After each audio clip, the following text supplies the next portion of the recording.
Thank you so much. This is such a beautiful. Do you hear the vibration of the power of the will? It's like every month, when you get into a certain power, it's achieving what tells you no one wanted to achieve. Yeah. You quicken the power of will within us. It is quickened. And so the theme for the month is God is my CEO, my Chief Executive Officer. And we know the CEO is the one who's got the power and the mandate working through us. And the beauty is that CEO is within us. Is within us.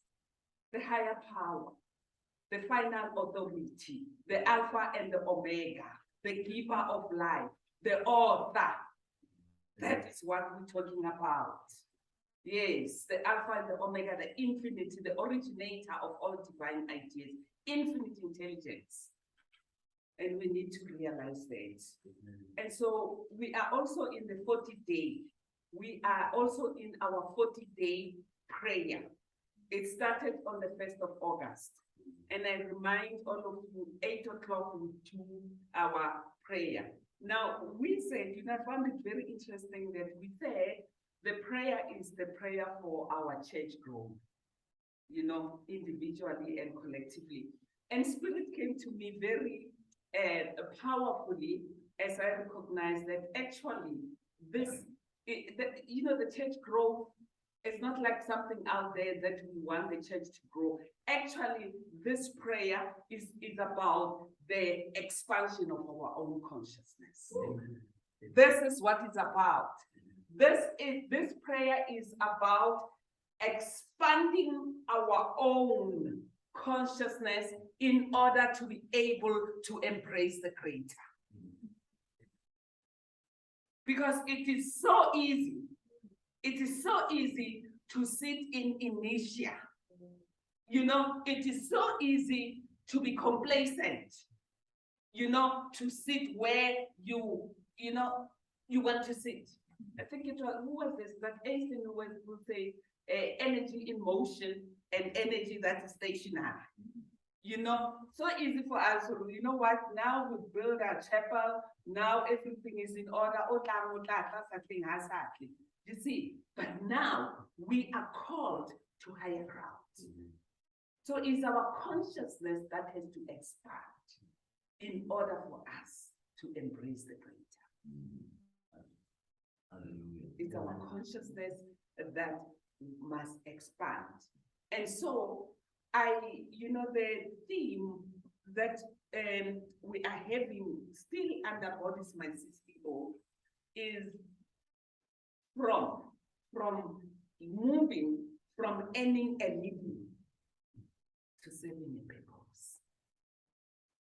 Moving from earning a living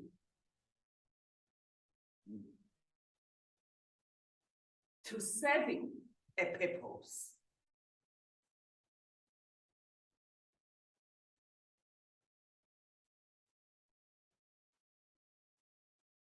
Now, just take note. I just want you to take note. Just listen to your thoughts or your reactions or your responses when we are talking about when we say you must earn a living. Earn a living. The immediate response is it's tough out there. We have to earn a living. As opposed to living a purpose. Just tell me, how do you feel when someone says to you, you must earn a living? When someone says to you, you must live your purpose. How does that sound? Just take the two on a scale. Earning a living and living a purpose. You see that? How does that feel, earning a living? Must work. You must work. Yes. Yes. It's the grind. Yeah. It's the grind. It's the red race. It's the competition. it's, aren't we, don't you feel that? And living a purpose, you know, it's like they are parallel. They are parallel. You know, when you are earning a living, you can't be earning a living and living your purpose at the same time. They are mutually exclusive. You see, hey, but keep busy. I've got a job to do. The two are mutually exclusive and they are parallel. And so what happened, we have sort of made compartments. We have compartmentalized, you know, ourselves actually as powerful spiritual beings. This is me in the work business environment. And this is me on Sunday at church with my affirmations, and the two don't meet. Do you see that? And the two don't meet. You know, I'm very, you know, this earning a living, the two don't meet. I want to talk about my own personal story about the two don't meet. Here is me on the grind in business, and here is this calling. Exactly that. You see, if you have lived it, you know, you understand, you get worried, and like, what does that mean? You know, and I think I've shared that story with you. When I had to make a choice, and I thought it was a choice there.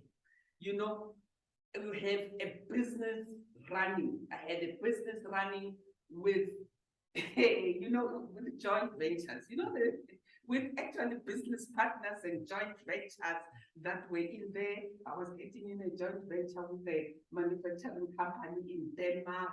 You've got your overdraft with the banks. You've got your staff that you have to pay. You are overseeing a business, and there comes a call. There comes a letter that you didn't even apply for. The letter tells you that June 1999, you should be at an MAP class in the United States.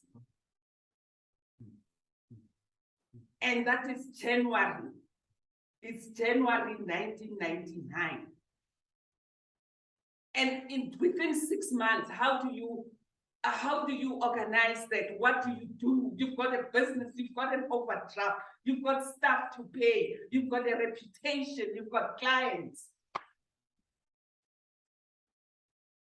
You see, and at that time, you have to say, what do I choose? There's a call that say, is that all that there is to life?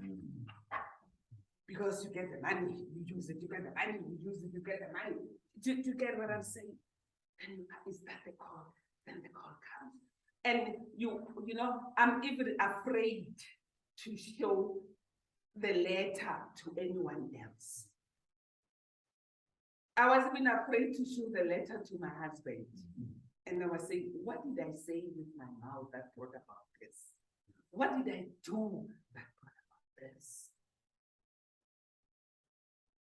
And then say,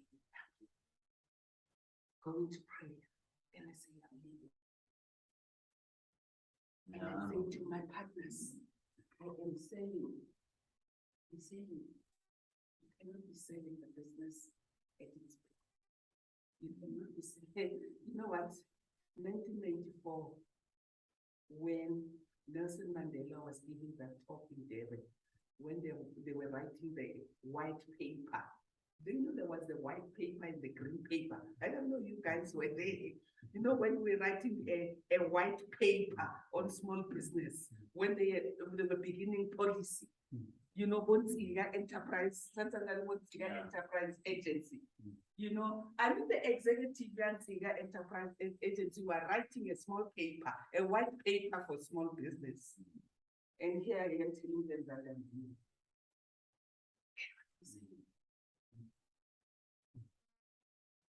And I say, I want to compromise. I say today, I'm selling the business and I'm asking my Danish partners to take somebody else take the package, but no, we're not going to take it because we wanted a contract with you. And that was it.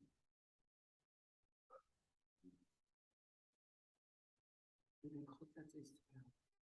And I said, you know what? Think of that. But I've done it. And I tell my business manager that whatever it is, in policies and investment, whatever, they must just pay off whatever it is. But he said, no, you're still in debt. There's certain things, that will still be outstanding. It's okay, I leave the debt. I'll see it when I come over there. Let me just go and find myself. And I find a business partner, someone I sell, they're not able to do the business. We have to teach them. Despite the fact that I start teaching them in January, but it's not working because it was fundamentally business, they call it goodwill. You have that goodwill with your bank. They're not able to do it. Like I said, nevertheless, not mine. And I remember on my first, and I think I've shared this with you, on my first chapel service. And there was that song. You know the song? Here I am not. It is I. I have heard you calling me there. Here I am not. It is I. I have heard you calling me now. I will go, Lord, where you send me. I will hold your people in my life.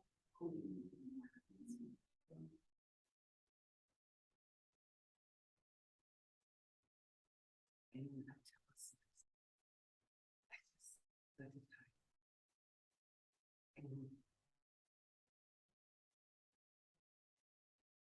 my mind says, this that we're in here is not reality. This thing of spirit and divine purpose and holding your people in it, this is not reality. Reality is in South Africa. Reality is that business that you left behind. This is not reality. You see, the reality is the business. The reality is earning a living. The reality is month end, you don't know how you're going to pay your bills. That is your reality. You see that? Yes. And I'm sitting in the chapel. I was in the chapel. From Soweto to Unity Village. When they were Soweto again. Because it will tell you when I was Soweto.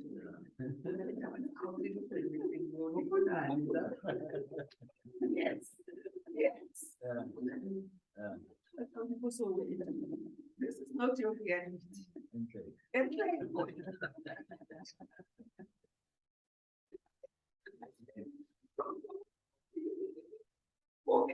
More. You're an imposter. Because if the stuff will come, you're an imposter. You're not supposed to be here. And then the people here are actually learning, but I need doctorate, so I don't know anywhere.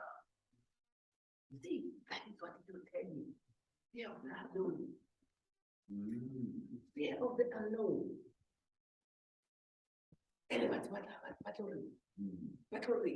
How now to we really like when you see one guy you need to go South Africa. We one guy who talks about that. You see those stuff. How good are they? And you're supposed to community. And now when those thoughts are racing, you say, you know what? I must go back home. I had there was another one who was coming from Nepal, also international. He went back, he left. And I remember then there was this reception. There was a beautiful reception of international trip. Now those thoughts are missing. And I'm saying I still have a return ticket. You know, I still have a return ticket. I can still go back. I can still go and salvage what I need to salvage. And you know, at that reception, there's a president of the Association of Unity Churches. You know, there's a welcome reception and everybody, they're welcoming international students from South Africa, from everywhere. And as we were just after the president has spoken on the welcome, then there's the vice president of development. You know, they welcome us. There was also from Jamaica, from the UK. I remember Reverend Paulette Pipe was there as well, from the UK. And guess what? Khotato raises her hand. Khotato, she was 12. She raises her hand amongst all those dignitaries. I was so embarrassed. Now the problem is, I'm not able, I wanted to go. It's too late. They have seen the hands. And you know, the attention goes to that little girl who's raising her hand. You know, and I am so embarrassed. I want to go under the table. Yeah. I say, I wonder what is going to come out of her mouth. And Khotato stands up. Very cool. And everybody looks at her. Khotato, this little girl from South Africa. They don't know her, they haven't seen her. And she says, my name is Khotato, and I am with my mother. That's it. So yeah, I wanted to be told that. I am with my mother. And you know, my mother wants to go back to South Africa. She tells everybody in the room. Because I was planning for it. You know what that woman done? Yeah. Yeah. Yeah, sure. My mother, I wish you was here to my mother wants to go back to South Africa. Yeah. She wants to go back home. Yeah. Yeah. In that, I'm so embarrassed. I don't know what to say. And she says, you know what? When the ministers, now they are, you know, all the people that are new. And when the ministers are in heaven one day, and they will all be ordained. Yeah. And they will have a halo. I don't know what you call that. They will have a halo around their heads. And the halo will say, God's minister ordained, God's minister ordained. But when it comes to my mother, it will be, could have been. Yeah. What Tato did that to me. She says, when it comes to my mother, God will say, she could have been a unity minister, but she ran away. You know what? Yeah. That was the defining.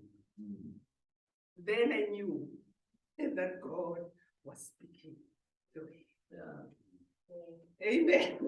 You know, and that was the change. That was the change.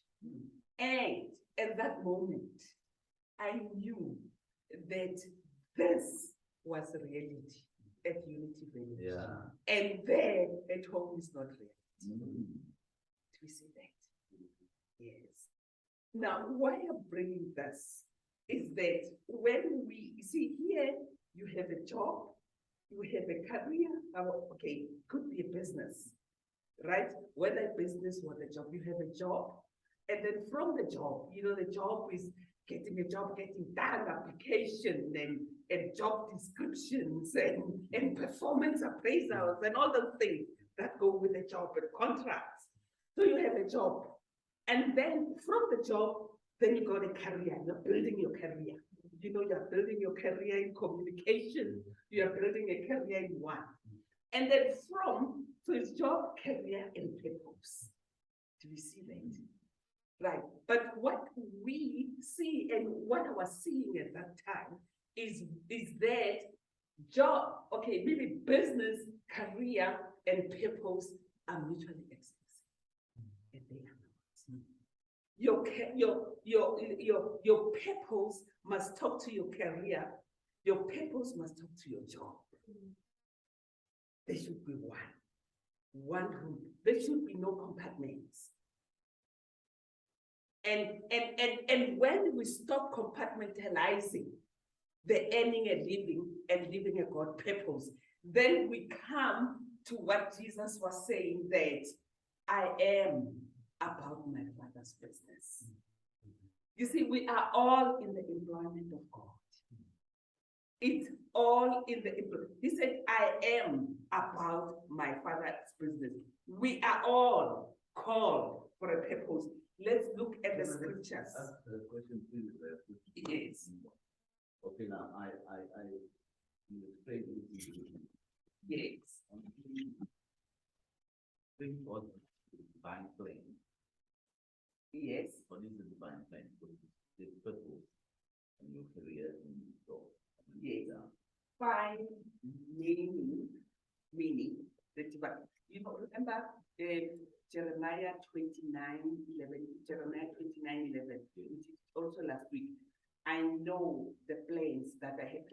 Let's just go to Jeremiah 29. Right? How do I find meaning and purpose?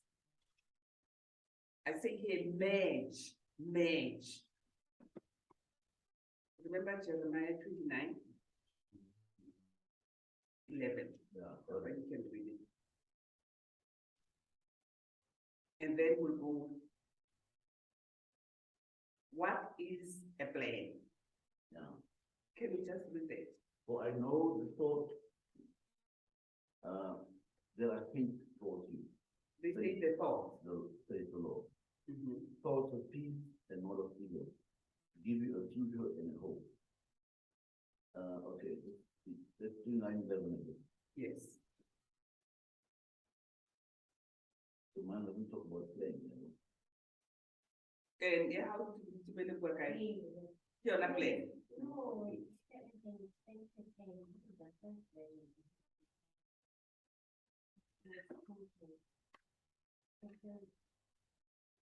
But I know the thoughts that I think towards men the Lord, thoughts of peace and love of people, to give you an expected end. Give you a future and a hope. They will call for me and go and pray for me. Let me keep Jeremiah 10. 9:11. You are not. Yes. I know. Now, what are we talking 29? Let's go to 2. I think it must say I know the plans I have. Yes. You see, that's but the thoughts, yes. Now those are the plans. I know the thoughts that I think toward you, Yes. said the Lord. Thoughts of peace and not of evil, to give you an expected end. So from the thoughts comes the plan. Yeah. You know, those are the plan. What is God's plan for my life? Wow. What is God's plan? He said, my ways are above your ways. Yeah. Start with what is God's plan? For I know the plan or the thoughts I have for your life. What are those? Those are plans to prosper you. What are the plans to prosper you? Those are divine ideas that God gives through you. Yes. So align your thoughts to the divine plan. What is the divine plan of my life? You see that? Now, the plans that God has for you are plans for good, for your highest good, for each one of us, right? The plans that God has for you, he said, I came that you might have life and have life in abundance. Isn't that a plan? Yes. I came that your joy might be fulfilled. Isn't that fulfillment, spiritual fulfillment is God's plan for you? And so we begin with God's plan, right? And from the plan, then comes the purpose. plan and purpose goes together. What is God's plan for your life? You know, we can ask that question. It's a very profound question. Do you think if you write it down, you know it from your heart, from your spirit, and you write down God's plan for my life is for me to just to come and live and eat and suffer and die. Can the highest mind conceive a plan that is so banal, mundane? Are we together? Yes. So you flow from that divine plan. And when we go into Philippians, ne? Before we go in Philippians, I started to say your purpose is not this wonderful thing anymore. Go how merge. I give my example. You need to merge. You know, when we merge, when it comes together, when it was compartment, let's see, how long did you ruminate? Then you had break down the rules. God's wisdom balances here. We have this. God's wisdom balances and it leverages your spiritual core. Your spiritual core. You go to go to core. You understand? And core is so it strengthens and it balances your core, purpose and plan. And your character, it provides you with strength and purpose and direction. And your productivity is no longer about just the result that you achieve. It's about the legacy that you leave behind. Yes. And so when you have, instead of having this compartment, these rooms, for Ramona, this is my job, this is my career, this is, I don't know, this is my employment, and then this is my spiritual life. Come Sunday, this we need to break down, and it becomes this, and this has become divine purpose, and it embraces all this. Break down the rooms. Are we together? So we have one room. Kabela was an example. Someone who you came said they wanted to have a job. You are spiritually grounded. As you go there, you say, it is not I, but the Father within that does the work. What will come out of there will be so powerful. I give you an example. Last Friday, I had to do closing statement. I'm the oldest, I was the oldest in the class, and I had to do closing statements. With young people, 99, 90, It's your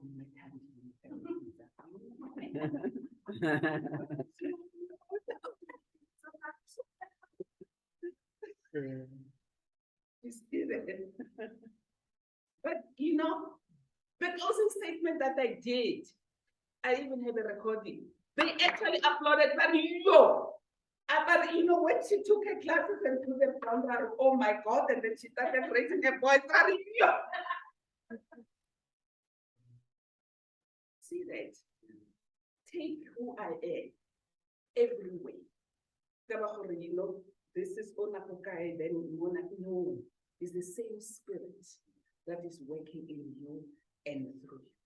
Do not compartmentalize spirit. At your job, express. At your career, express. At your interviews, express. Because the thing is, when we are not expressing, we are doing exactly what Jesus said we must not do. We are finding our life under the pressure. Are we together? Calling to divine purpose. So we are all in the employment of God. We are all in business, like Jesus said, and I am about my Father's business. And earning and living. Let's go to Matthew 6:25-35. Right? Yeah. Matthew 6, when he said, look at the words, Matthew 6. we want to make, maybe 6.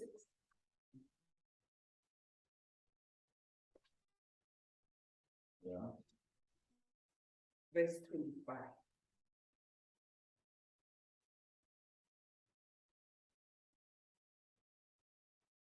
Therefore, I say to you, Mhm.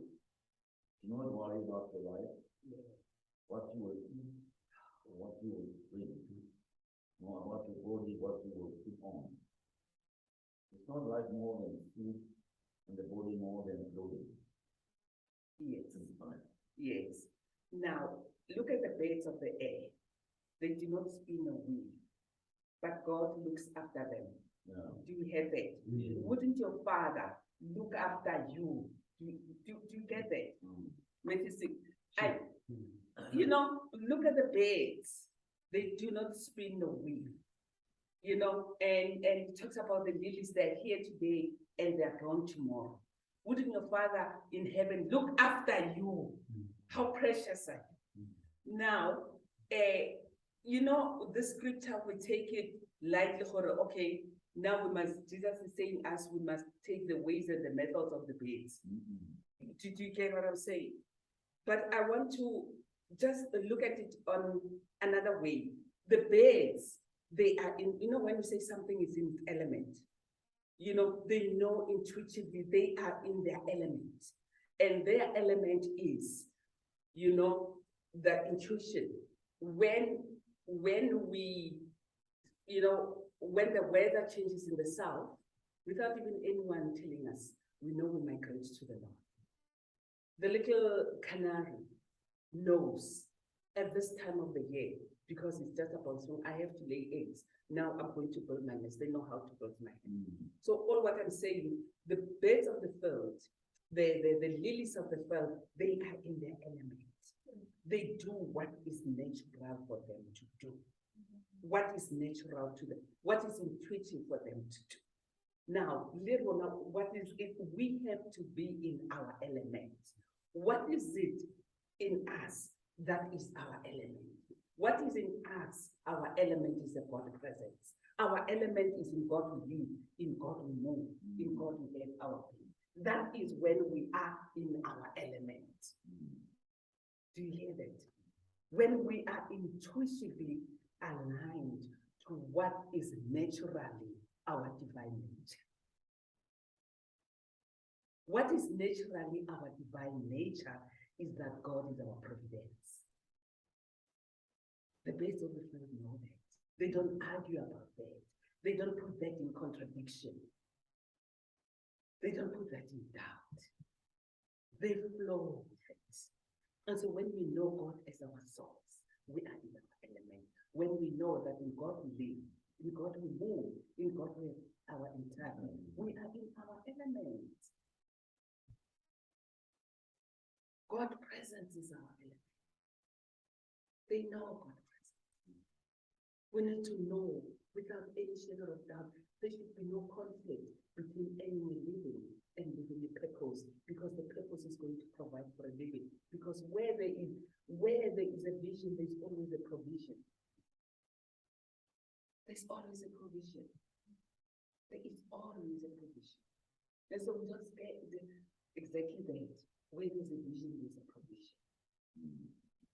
And guess what? Back to my story. I go to Silent Unity, prayer ministry in line with the God's calling. When I get into prayer ministry, I'm trained in prayer ministry, and I get $750 a week. And at that time, the dollar rate to exchange is about 14. And within 3 months, all those overdrafts are paid off. I'm in prayer ministry, I work for Silent Unity, because God is already provided. Do we get that? I never applied to Silent Prayer Unity. They say you are a minister. You need to go and pray with people. Really? Yes, it's your calling. Wow. And you will be getting paid for it. 24 hours service. We rotate. And every Friday I get $700. Oh my God. I exchange it. I send it to South Africa. I pay off everything. I even build. And I say, God, the calling, provision. There. But when I was here on Enu, I would have struggled with this and not opened my mind and my consciousness to a higher calling. You see that? So spirit will always be provided. Where there's a vision, there's always a provision. Where there's a vision, there's always a provision. And the key is for us to open ourselves for that provision. Spirit has already provided. Your Father knows what you need before you even ask. There is always divine provision. We need to open ourselves up to provision. When this phase of your life is finished, that phase of my life was finished. When the next phase open up, God has already provided. And we trust the process. Trust the process. His ways are above our ways. His thoughts are above our thoughts. Remember that? Yes. Thy will be done. And so when we look at, you know, I came across a very interesting, remember MLKV on individuality and personality. Remember the difference between personality and individuality? Lessons in Truth 1. Personality is the outer. You know, job, career is the outer. We talk about personalities. But you know what? Actually, let me just read because it's so powerful when it comes to higher calling. Because individuality is individual, is indivisible. So each of we are individuals, indivisible part of the one. So now, MLKD in Lessons in Truth. Lessons in Truth is, you must have done this. Yes. Spiritual Education 1, right?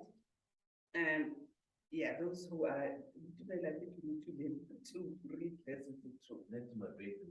Huh? I got it next to my bed. Yes, you go. Now, and personality, we talk about personalities, applies to the human part of you, the person, the external, right? And it belongs to the region, it's governed by the intellect. You see, your personality might be agreeable to others or not agreeable. Some people might like your personality, some people might not like.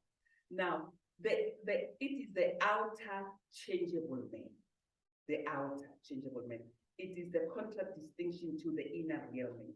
Now, the personality part of you wants to stay. Personality wants to stay in any behavior. That's personality. You see, the cars and that's the personality, and it's okay, it's personality.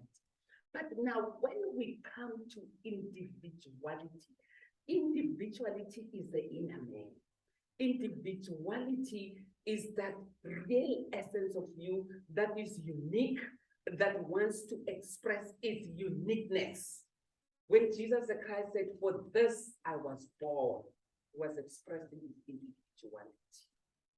And so even as we express personality, we need to express individuality.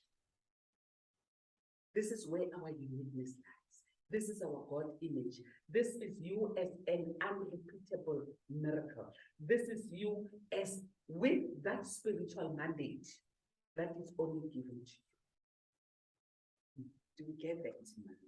Your individuality. So divine purpose expresses your individuality. Divine purpose expresses your individuality. You see that? And so with the individuality comes your divine being. And let's go now to Philippians 2:13. Philippians 2:13. I wanted to start with individuality, divine purpose. You see, you cannot talk about divine purpose without understanding your individuality.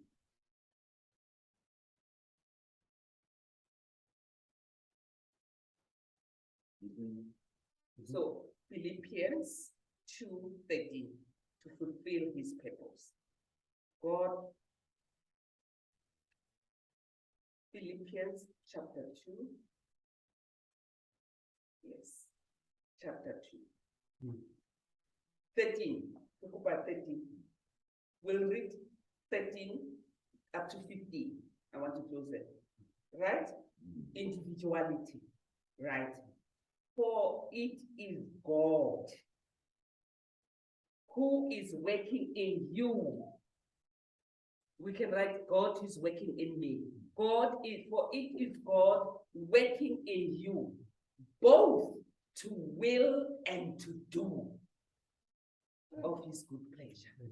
It is God working in you.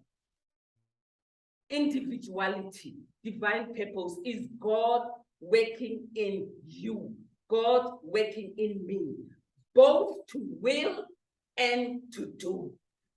Will, intention, do, action, manifestation, both to will and to do. It is God working in me, both to will and to do. We get, so it's not only to say, will, but to do, both to will and to do. It is God working in me, both to do and to will his good pleasure. His good pleasure is a divine pleasure. Get that? It is God working in me, both to will and do all things. Do all things. So one of the doing part, this is the power of will, is the executive part of mind. So this I will, there's I am, we're talking about I am, which is potential.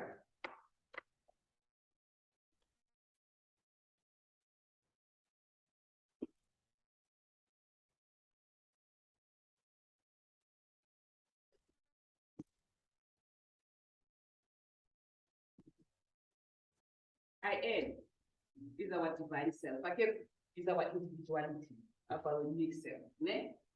This is our divinity. This is our potential. Christ in me, my hope of glory. Right? I am. And then I can. This is the intention. I can. And then I will. This is action. This is to do. So because I am, I can, and I will. It doesn't stop, and we as metaphysics, we want to stop here. I am, I can, and I will. To will and to do. Do you get that? That's a trinity of being. Now, do all things. Remember, we said the power of will is the executive. I can look like a chief executive officer. The executive officer in a company would like executable plans, manifesting, implementation. Aren't you talking about things like that? Yeah. Implementation. Right? To will and to do. And then 14 says, do all things. Do. Not think about do all things without murmurings and disputings. Amen. So, do all things without murmuring or disputing. To do and to will. Do all things without murmuring or disputing. When you get into the doing, when we're doing that, when Jesus the Christ did it, it was a will. and you do it without murmuring and disputing. And then, that he may be blameless and harmless, the sons of God, without these what? That you may be blameless and harmless, the sons of God, without rebuke, in the midst of a crooked and perverse nation, among whom ye shine as the light of the world. Like, when you do this, when we do it, amongst the writer says, among a perverse world, you know, I am in this world, but I'm not of this world. Despite the drama, you know, that is going on in the world, right? Despite the poverty, despite everything, we must be whom you must shine as the light of the world. Do you get that?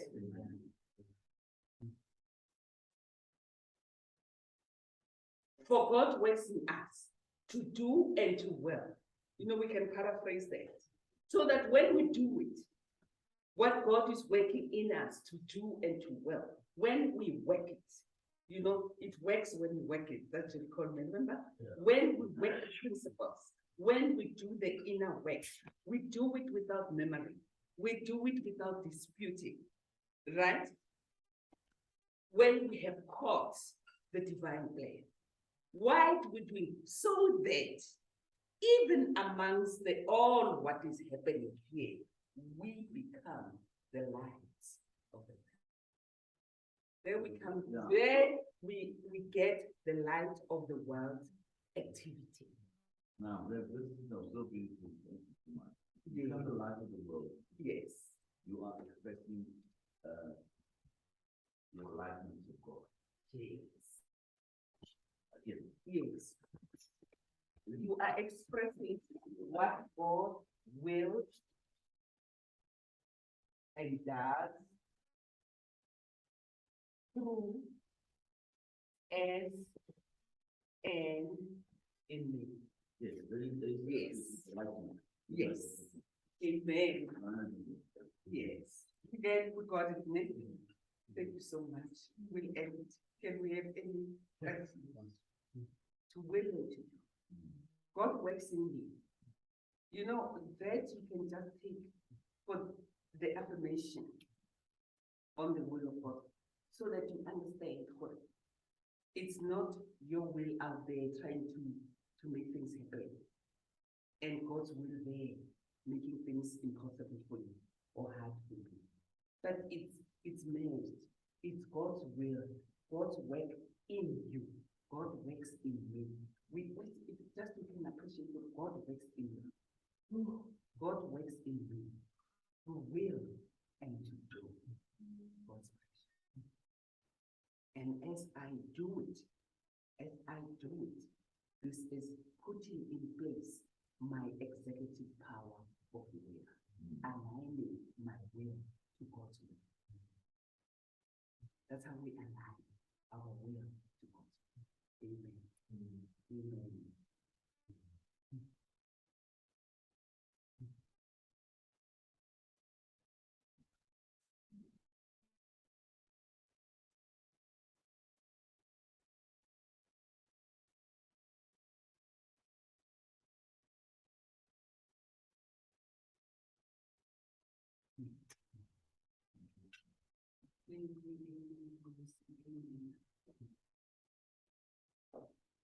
Wow. Any questions? Wow.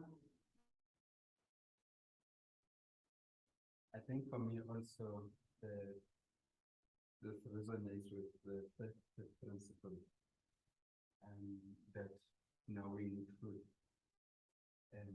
is not enough, Yes. but the application and the doing. The application and the doing, absolutely.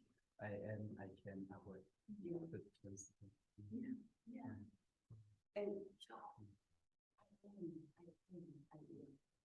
And you know, remember, just I am. Okay. Yeah. That's a powerful.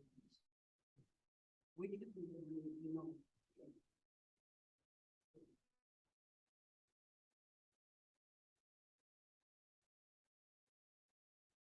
you will. Let God's work in you to will and to do. Thank you. Good. Yes.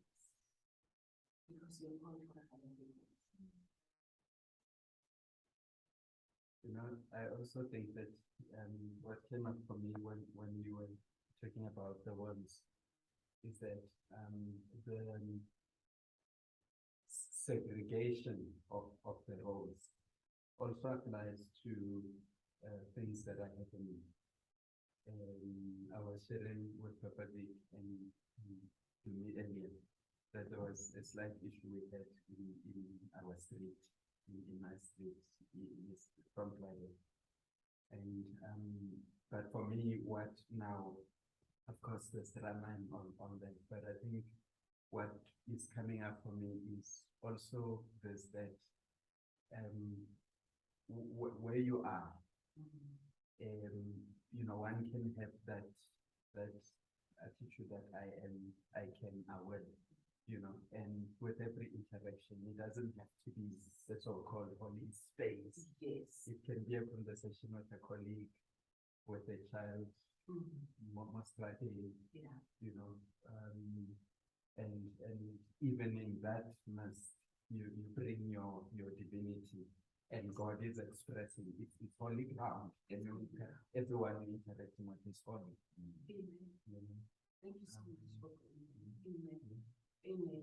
And that is the will.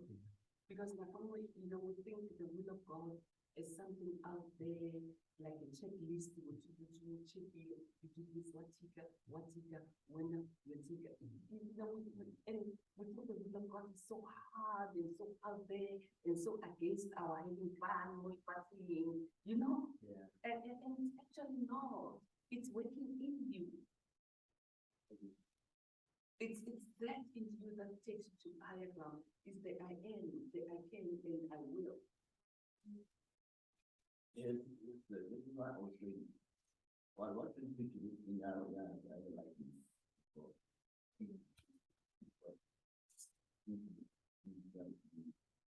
We are looking into the mind of God. So now, that likeness of God is, I think we are in the image, in the likeness. So the likeness of God is our experience, we carry it along in our life. Yes. Okay? Yes. Doing the will of God is that experience. Yes. Absolutely. I think Yeah. so we are projecting, we are expressing Yes. that likeness of God. Yes. Yes. Absolutely. So, yes, the likeness. Yeah. But to be it like he did done it. Exactly. Yes. Absolutely. Yes. Wow. Wow. Can you see in